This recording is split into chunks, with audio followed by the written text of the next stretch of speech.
The second lecture of the chapter State of Matter, that is chapter 4 for class 11 chemistry.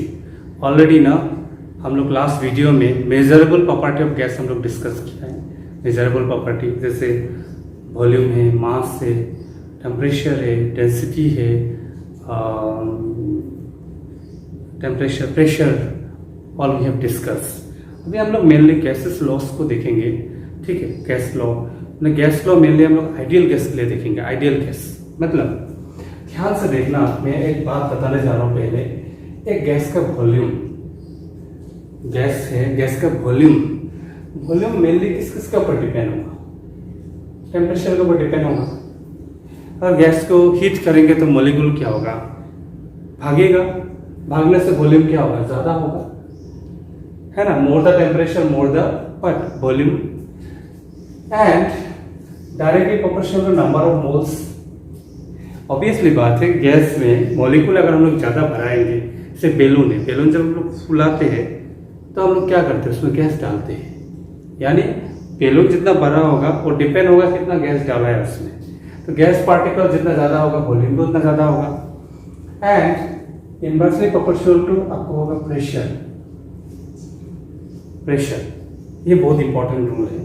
मैंने पहले ही बताया था, pressure का बहुत ज्यादा रोल है गैस के ऊपर. यहाँ पे प्रेशर है मतलब अगर प्रेशर, बाहर का प्रेशर का बात हो रहा है, गैस के ऊपर अगर प्रेशर देंगे तो गैस क्या होगा? कॉम्प्रेस होगा, वॉल्यूम कम हो जाएगा.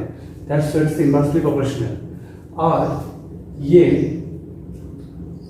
वॉल्यूम को अगर हम इक्वल करेंगे तो क्या होगा? कांस्टेंट आएगा R.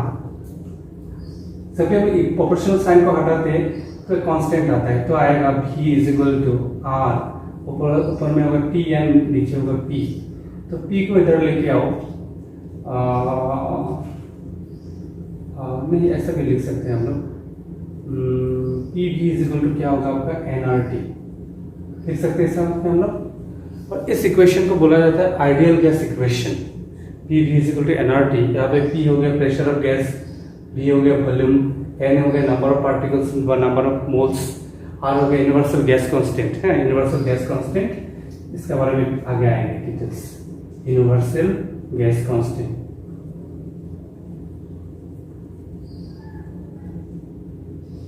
इसको पहले क्यों बता रहा हूं? कारण है T टेम्परेचर. ठीक है, इसको मैं पढ़ाऊंगा, आगे पढ़ाऊंगा कि बॉयल्स लॉ मुझे पढ़ाना है. बॉयल्स लॉ पढ़ाने से पहले इसको जानना बहुत जरूरी है. ठीक है, अभी देखो बॉयल्स लॉ क्या बोलते हैं. बॉयल्स लॉ बोलते हैं कि ऑलरेडी हमको मालूम चल गया कि वॉल्यूम ऑफ गैस टेम्परेचर के ऊपर डिपेंड होता है, मोल्स के ऊपर डिपेंड होता है, प्रेशर के ऊपर डिपेंड होता है. अभी प्रेशर से कितना डिपेंडेंट है, कितना इफेक्ट है, तो हम लोग वॉल्यूम का साथ प्रेशर का अगर रिलेशन देखेंगे ना, तो मोल्स एंड टेम्परेचर को क्या रखना होगा? फिक्स रखना होगा. इसलिए ना साइंस पढ़ने के लिए ना मैथमेटिक्स जानना बहुत जरूरी है. एक चीज अगर 4-3 फैक्टर का ऊपर डिपेंड होता है, जैसे मान लो कि है अभी जैसे आपका पढ़ाई बहुत सारा फैक्टर का ऊपर डिपेंड होगा. हम लोग आपका ब्रेन देखते हैं कि आप समझते हो, बट कि सिर्फ समझने का ऊपर डिपेंड नहीं होगा. आप कितना टाइम दे रहे हो. आप अगर क्लासेस में सब समझ में आ रहा है, इसके बाद जगह कोई भी दूसरी जगह में बिजी है, माइंड कोई दूसरी जगह में दे दिया, तभी तक बस नहीं आएगा, है ना. तो सक्सेस भी बहुत सारे पैरामीटर के ऊपर डिपेंड करता है. सिमिलरली गैस का जो वॉल्यूम है टेम्परेचर के ऊपर डिपेंड होता है, मोल्स के ऊपर भी डिपेंड होता है, प्रेशर के ऊपर डिपेंड होता है.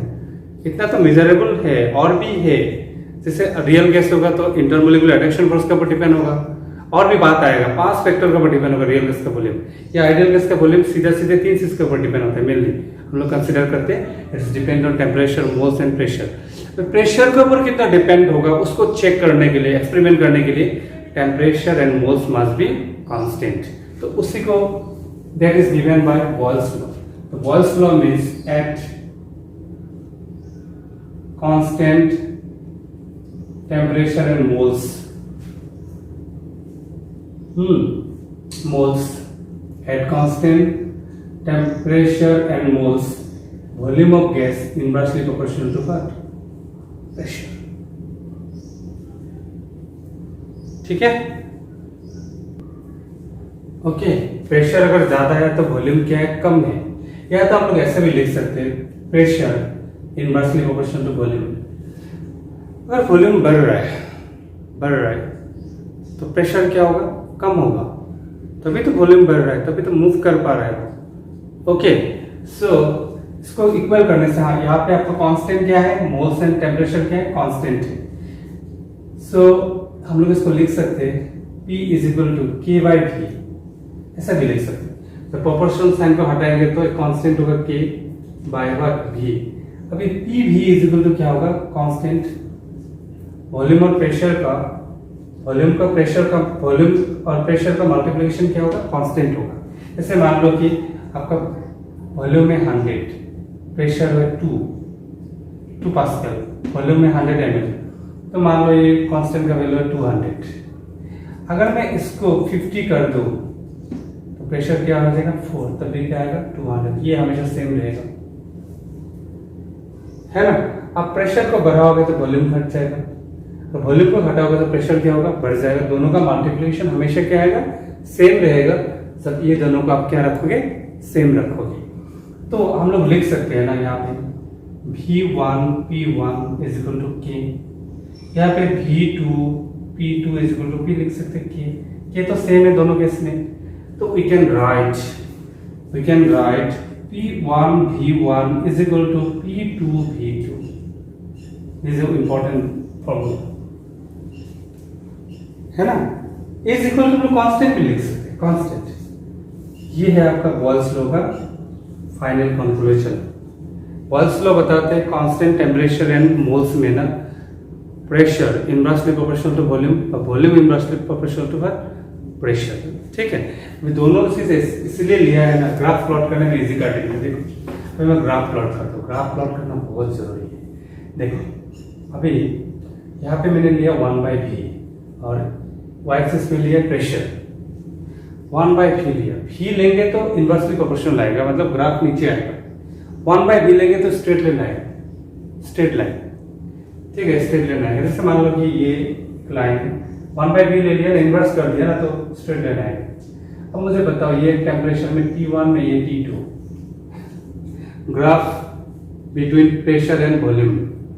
अब ये सब समझाना कोई स्टूडेंट है ये भी समझ में नहीं आता कि हाँ यहाँ पे अगर ग्राफ को ना V में अगर P वर्सेस अगर V में ड्रॉ करता तो ऐसा ग्राफ आता, लेकिन 1/V कर दिया तो ग्राफ ऊपर जाएगा। समझ में आ रहा है ना, ठीक है। अगर किसी विषय में दिक्कत होगा तो बहुत प्रॉब्लम आएगा, आपको मैथ सीखना होगा, समझना होगा, नहीं तो ना साइंस में पिकअप लेना इट्स डिफिकल्ट। तो यहाँ पे क्वेश्चन क्या आएगा कि ऐसा ग्राफ देके पूछेगा कि टेम्परेचर T1 और T2 में कौन बड़ा है। जेईई मेंस का नीट वगैरह में ऐसा क्वेश्चन आता है। अभी देखो मैं थोड़ा देर पहले एक फॉर्मूला दिया था ना, P is equal to what, nRT। Derive किया था, ये फॉर्मूला बाद में और एक बार डिराइव होगा। जैसे ये सब ऐसा केसेस को समझाने के लिए मैंने वो फॉर्मूला को पहले ही बता दिया था थोड़ा बहुत। अभी देखो P इज इक्वल टू हम लोग लिख सकते हैं nRT इंटू 1/V, लिख सकते हैं ना। P को उधर लेके गए 1/V। अभी हम लोग y is equal to mx plus c इसके साथ कंपेयर कर सकते हैं। यहाँ पे जो P है वो y है, x हो गया 1/V, मतलब x हो गया, x का जगह यहाँ पे 1/V है और y का जगह क्या है, P है। m मतलब क्या है, m हो गया आपका nRT, c यहाँ पे 0 है, इसलिए ऑरिजिन से स्टार्ट हुआ है, ग्राफ स्टार्ट फ्रॉम ऑरिजिन। अभी देखो ये तो ग्राफ स्ट्रेट लाइन का ग्राफ आएगा, ठीक है, स्ट्रेट लाइन का ग्राफ आएगा और m जो है वो स्लोप समझा रहा है, slope of the graph, gradient theta, ठीक है। थीटा यहाँ पे जो थीटा बन रहा है ना, यहाँ पे T2 है, ये थीटा बना रहा है, थीटा 1 मान लेते, ये हो गया आपका थीटा 2। तो यहाँ पे थीटा 1 ही है आपका ग्रेडियंट। आगे देखो मैंने पहले ही बता दिया था कि m क्या है, कांस्टेंट है, r भी कांस्टेंट है, t भी कांस्टेंट होना है। कांस्टेंट होगा तो एक पार्टिकुलर ग्राफ मिलेगा। अभी यहाँ पे ये दोनों को कांस्टेंट मान के आप देखते हैं, थीटा जितना ज्यादा होगा टेम्परेचर भी उतना ज्यादा होना पड़ेगा। इसका मतलब यहाँ पे थीटा ज्यादा है ना, तो टेम्परेचर भी क्या है, ज्यादा है। तो T1 is greater than what, T2।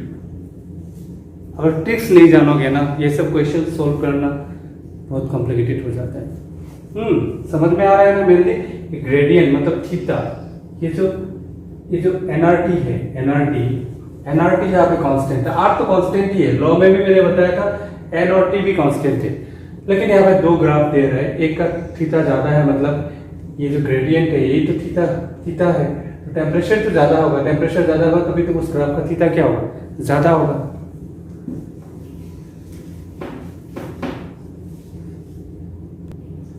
तो बॉयल्स लॉ का ना फिर से थोड़ा ये पता है तो P inversely proportional to V लिख सकते हो, या तो V inversely proportional to P लिख सकते हो, ठीक है। लेकिन कंडीशन क्या है आपका, टेम्परेचर एंड मोल्स कांस्टेंट होना है, ठीक है। एंड अगर मैं ग्राफ प्लॉट करूं 1/V वर्सेस P, तो ऐसा स्ट्रेट लाइन आएगा। स्ट्रेट लाइन में जो भी थीटा होगा, थीटा जो है वो स्लोप, जो भी स्लोप है ना, स्लोप है वही आपको के को बताएगा। के मतलब यहाँ पे P इज इक्वल टू के बाय क्या होगा, V, यानी हम लोग लिख सकते हैं P इज इक्वल टू के इंटू 1/V लिख सकते हैं। ये जो के है वही थीटा को इंटीग्रेट करेंगे स्लोप, और के एक्चुअली यहाँ पे क्या है, के जो है वो ग्रेडियंट है, वही है NRT.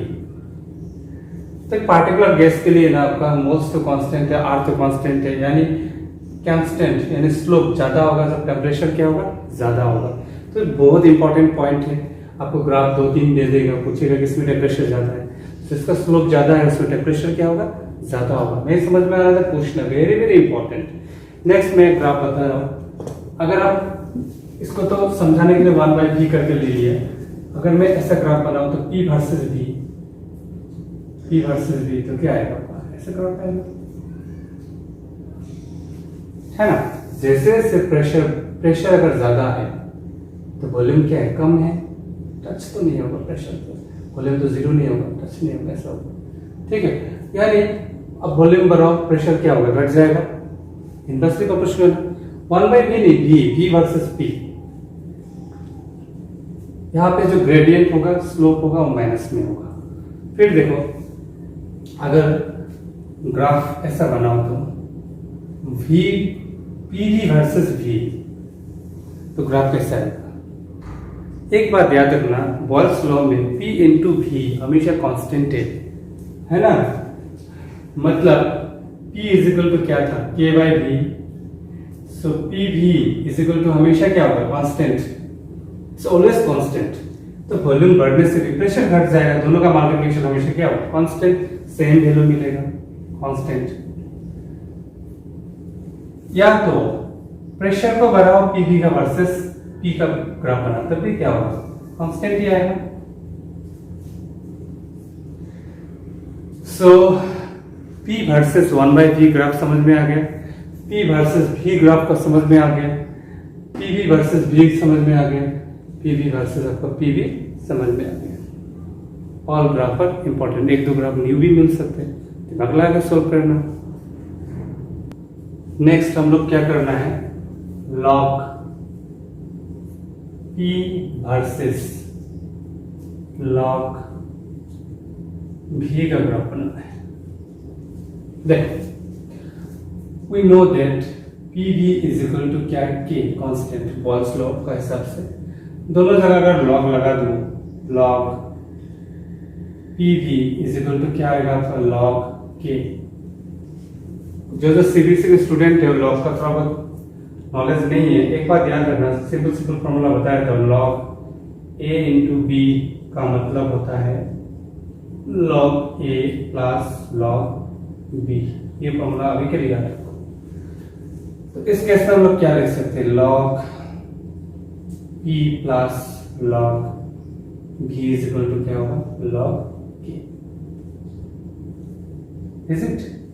So log P is equal to log V, sorry minus log V plus log K। तो कांस्टेंट है पार्टिकुलर टेम्परेचर के लिए, कांस्टेंट है, तो इसको अगर y is equal to minus M X plus C compare कर सकते हैं, माइनस साइन है। हाँ, यहाँ पे m का वैल्यू 1 है क्योंकि log x तो एक वेरिएबल है, ये x का काम करता है। हाँ, log v मतलब x का बराबर है, माइनस तो माइनस ही, m यहाँ पे 1 है, तो m1 मतलब स्लोप 1 है बट नेगेटिव स्लोप है। ठीक है, तो आप लोग शुरू में ये जो log के है ना, वो स्टार्टिंग वैल्यू को बताता है, यानी ये जो वैल्यू होगा हमें स्टार्टिंग तो लेना है log के। उसके बाद देखो जैसे जैसे प्रेशर बढ़ते जाएगा वॉल्यूम क्या होगा, घट जाएगा, ये हो जाएगा log v। ये क्या है आपका log p versus what log v। लेकिन स्टार्टिंग वैल्यू c का काम कर रहा है, log k मतलब c, ऐसा रहेगा।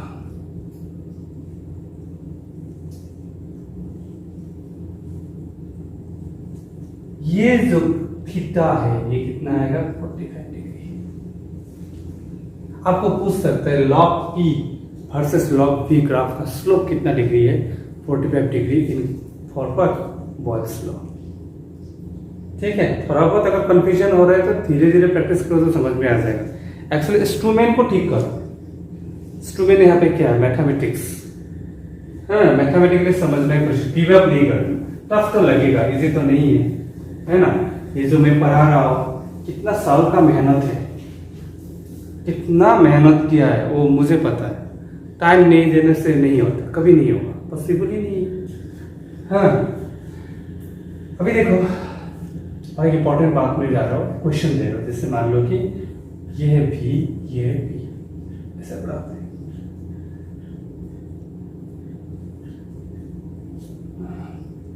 दिया हुआ है ये t1, ये t2, ये t3, तो ऑप्शन दिया हुआ है t1 greater than t2 greater than t3, option 2 दिया हुआ है t1 less than t2 t3, option 3 दिया हुआ है t1 is equal to t2 is equal to t3, option 4 दिया हुआ है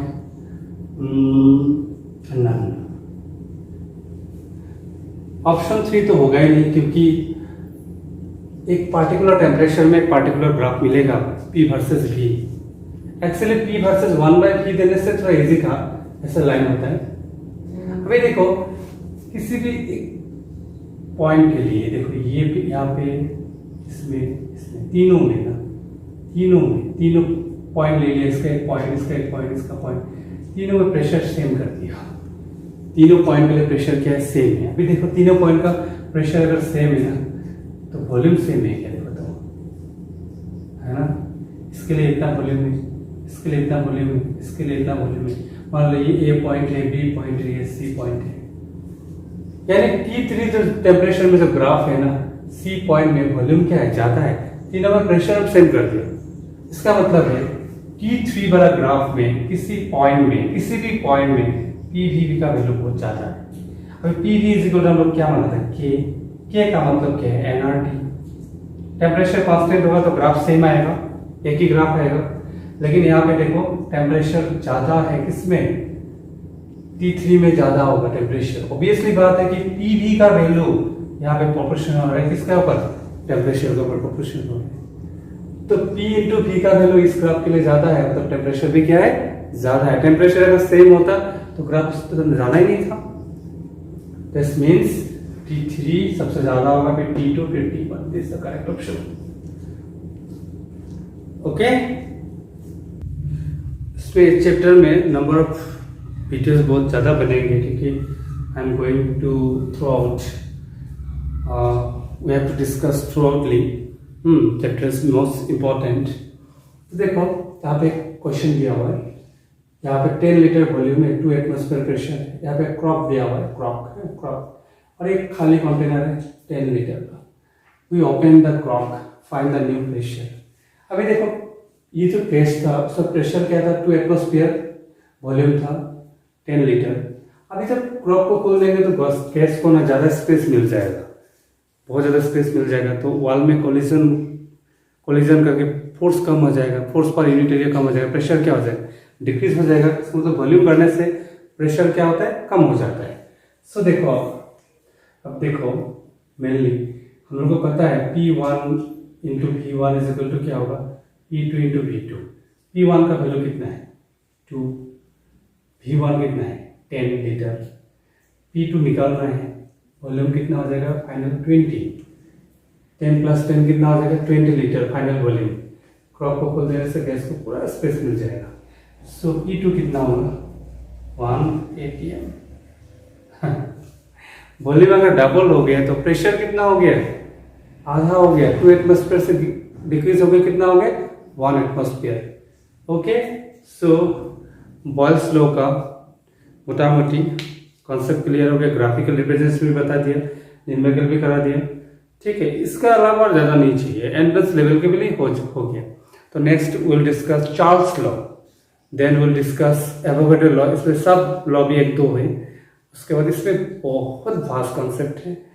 ठीक है, ये चैप्टर क्लियर होने के बाद देखना, अगर क्लियर हो गया ना तो कॉन्फिडेंस लेवल भी थोड़ा आएगा। Okay fine.